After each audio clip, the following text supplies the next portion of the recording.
Eccoci qua cari telespettatori, questa volta parliamo di lavoratori, quindi abbiamo parlato della legge di bilancio relativamente alle questioni dei pensionati e pensionandi, adesso apriamo uno spaccato invece per quel che riguarda un po' tutti quanti coloro che sono ancora al lavoro. Lo facciamo in modo particolare con Giacomo Vendrame, ben ritrovato segretario organizzativo CGIL Veneto, grazie di essere qui con noi. Allora segretario, sciopero, 8 ore di sciopero nazionale 17-24 novembre di quest'anno 2023. Perché? Scioperiamo contro la manovra finanziaria del governo perché non tiene conto di coloro che noi rappresentiamo, quindi i lavoratori e le lavoratrici, i pensionati e le pensionate. Perché quanto contenuto all'interno della manovra riteniamo che sia assolutamente sbagliato e in qualche modo non vada nella direzione di rispondere ai bisogni appunto dei soggetti che dicevo prima. Tutto quello che era stato discusso anche in maniera particolarmente intensa durante la campagna elettorale, che ha fatto sì che questo governo avesse la maggioranza all'interno del paese, in realtà si sta un po' tutto sgonfiando, perché non c'è nulla di quello che hanno promesso, quindi sul fisco, sulle pensioni, sui salari, in realtà nulla di quello che è stato promesso c'è all'interno di questa manovra. Quindi assieme alla UIL abbiamo deciso questa mobilitazione articolata nei tempi, che vede il primo appuntamento il 17, tra l'altro per il Veneto, insomma avremo il 17, al di là che lo sciopero chiaramente è in tutti i luoghi di lavoro, in particolare del pubblico, della scuola, delle bonifiche e dell'igiene urbana, oltre che dei trasporti e nelle poste. Sarà una manifestazione unica a Padova a partire dalle 9 davanti alla stazione dei treni. Tra l'altro manifestazione a Padova che ha visto anche la convergenza,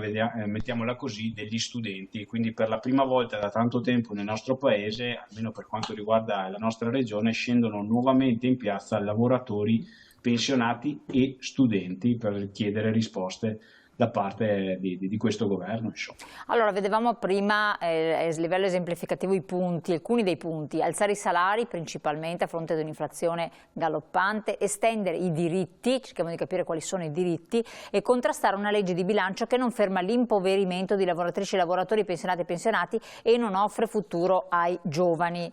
Nella legge di bilancio che cosa sostanzialmente c'è e non c'è?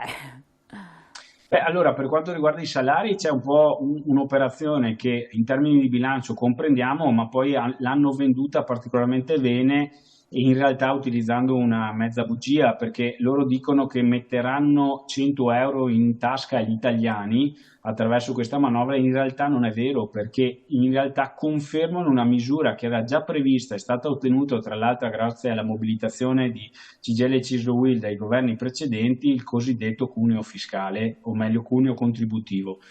Quindi quei soldi che loro dicono di mettere in tasca ai cittadini in realtà non li tolgono perché li hanno già dati. Il punto vero è che noi siamo di fronte a un'inflazione galoppante, nell'arco di tempo da noi calcolata, stiamo parlando dal 14 al 21%, e quindi anche la risposta del passato andrebbe aggiornata aggiungendo risorse in busta paga. Così non è, perché anche la manovra fiscale in realtà non dà risposta ai redditi più Vediamo infatti la bassi. slide successivo, perché è interessante questo. Lei parla di questi, non c'è alcuna risposta all'emergenza salariale, questo è un punto, chiedo della regia di metterci la slide. Questi 100 euro sarebbero quel taglio fiscale, quel taglio al cuneo che si è visto che dovrebbe durare fino a dicembre, quindi a questo punto sarebbe prorogato?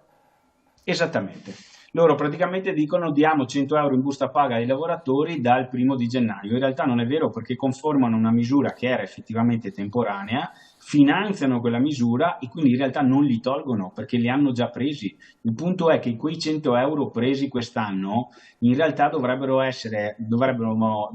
aggiungere ulteriori soldi, perché l'inflazione non si ferma un anno solo e purtroppo noi sappiamo che permane particolarmente alta. Risultato, noi abbiamo per la grande generalità dei lavoratori una perdita di potere d'acquisto. Quindi oggi vanno a fare la spesa e comprano molte meno cose di ieri, sia per effetto di quello che è è la contrattazione, quindi i contratti nazionali di lavoro. Infatti siamo in fase di rinnovamento anche di quelli, ma lì è una partita che riguarda i datori di lavoro, sia sotto il profilo fiscale. Quindi in realtà non c'è una risposta al mantenimento, in realtà noi vorremmo anche il miglioramento del potere di acquisto dei lavoratori e delle lavoratrici, tra l'altro anche dei pensionati, come penso abbiate già avuto modo di approfondire. Assolutamente sì.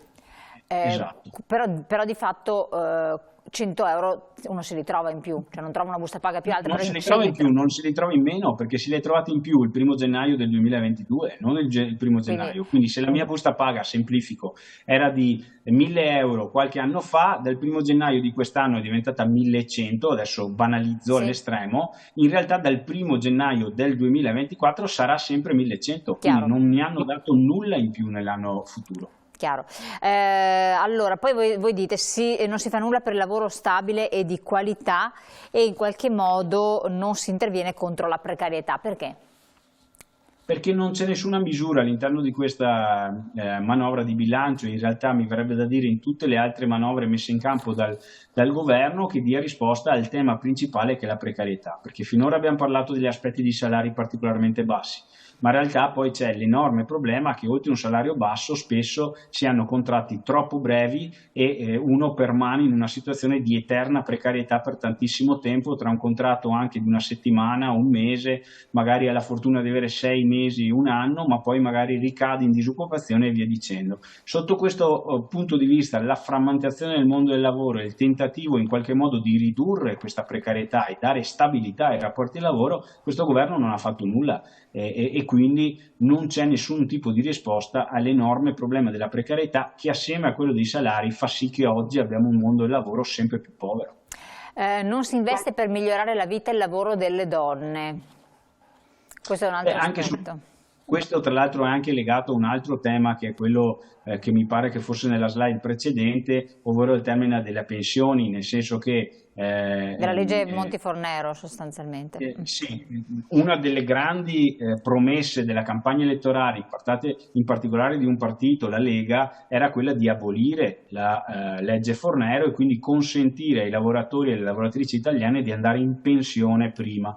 E tutto questo in realtà non c'è, sono riusciti anche sono riusciti in qualche modo anche a peggiorarle la legge Fornero, perché sia APE sociale che opzione donna che altri provvedimenti che in qualche modo andavano a anticipare la possibilità di andare in pensione le persone in realtà sono state abolite. E quindi oggi di fatto, o meglio dal 1° gennaio, le persone andranno in pensione, alcune persone che potevano andare in prima andranno in pensione dopo, quindi non solo non si è modificato nulla sulla riforma Fornero, ma in realtà stiamo ritardando il pensionamento di tutti. Questo incide in particolare, a proposito di donne, per coloro che avevano opzione donna, che era sicuramente un provvedimento non particolarmente ideale, perché dava una risposta assolutamente parziale, ma è pur sempre vero che rappresentava una via di uscita possibile rispetto a rimanere incastrate tra il non lavoro e la non pensione. Oggi purtroppo anche questa opzione non solo non è stata migliorata, ma è stata abrogata e quindi abbiamo tolto un'ulteriore uscita per soggetti già fragili di loro verso il pensionamento. Se poi pensiamo che nel nostro paese esiste e permane una grossa difficoltà sia di parità di salario tra uomini e donne e sappiamo le donne hanno anche spesso, troppo spesso, per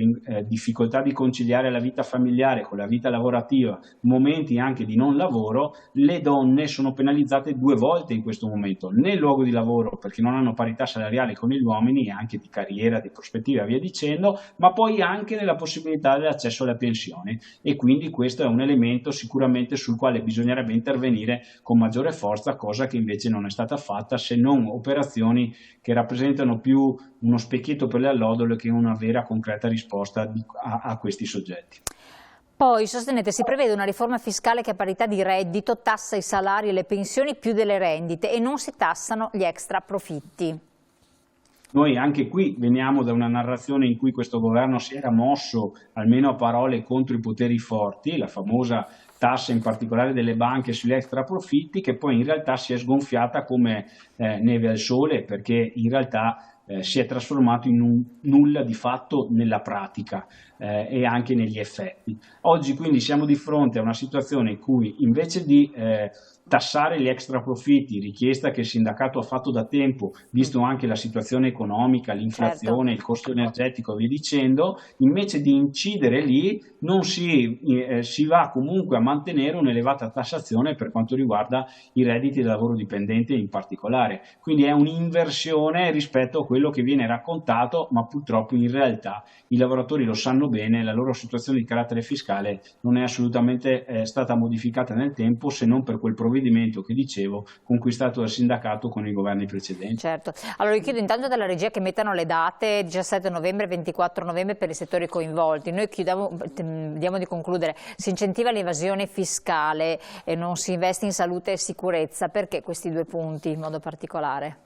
Perché in realtà anche con provvedimenti precedenti sull'evasione fiscale non si fa assolutamente nulla, anzi il messaggio politico e anche culturale che viene dato è che tutto sommato in qualche modo tra condoni, condonini, rottamazione di cartelle esattoriali e via dicendo sia anche possibile in qualche modo uscire da una situazione anche di accertamento di evasione in qualche modo più puliti rispetto a prima. Questo è un effetto culturale nel nostro paese devastante, perché a questo punto nessuno è incentivato a mantenere le regole sull'evasione fiscale, in particolare alcune categorie che gli è possibile evadere fiscalmente, e questo genera chiaramente un aumento di quella che è l'evasione fiscale in essere e soprattutto un nessun recupero delle enormi risorse che elude il fisco. E quindi siamo alle solite, invece in qualche modo di contribuire a una normalizzazione dell'economia e riportare a base fiscale molte partite che ci sono, si va poi a colpire coloro che sono già colpiti pesantemente dal fisco, in particolare mi riferisco ai lavoratori dipendenti e ai pensionati. Questa cosa è insostenibile nel tempo, tant'è che la nostra preoccupazione non è solo per i soggetti che noi rappresentiamo, ma anche per la tenuta dei conti del Paese, perché questa manovra è stata fatta in deficit e a differenza di altre manovre, perché noi non siamo contrari di per sé al deficit in assoluto, ma se con il deficit vai a tagliare risorse ai soggetti più deboli, vai a aumentare in qualche modo, incentivare i soggetti più forti, magari non attacchi l'evasione fiscale, quel deficit va sul nulla, non crea crescita e di fatto va a creare debito cattivo, e a quel punto poi torneremo a dover discutere di come risanare il debito tra qualche periodo che purtroppo penso non sarà neanche tanto così lontano. Parlavate di salute e sicurezza anche, perché intanto chiedo che alla regia si mettano in onda anche la slide relativa alla manifestazione regionale di venerdì 17, concentramento ore 9, stazione di Padova, e il numero di telefono e il sito internet per poter partecipare, così i nostri telespettatori possono prendere anche giù nota dell'iniziativa. Prego. Perché salute Sì, il tema della salute e sicurezza lo leggo al più ampio tema del lavoro pubblico. Oggi nel nostro Paese avremo bisogno di investire in settori di welfare, quindi scuola, sanità, sicurezza, che comunque è un ambito del pubblico e via dicendo. Investire vuol dire assumere personale all'interno di questi settori. Perché oggi, ad esempio per quanto riguarda la salute e sicurezza, il numero di ispettori anche nella nostra regione è molto esiguo, e anche con tutta la buona volontà di questi soggetti che svolgono un lavoro prezioso nel territorio è impossibile controllare le numerose realtà produttive della nostra regione, e quindi di fatto si lasciano dei buchi veri e propri di controllo e quindi anche di prescrizione positiva, non solo di sanzione negativa, perché alla fine il lavoro dell'ispettore è quello di far crescere un sistema di sicurezza all'interno del mondo del lavoro, per fare in modo che non accada quello che invece quotidianamente siamo chiamati a commentare, ovvero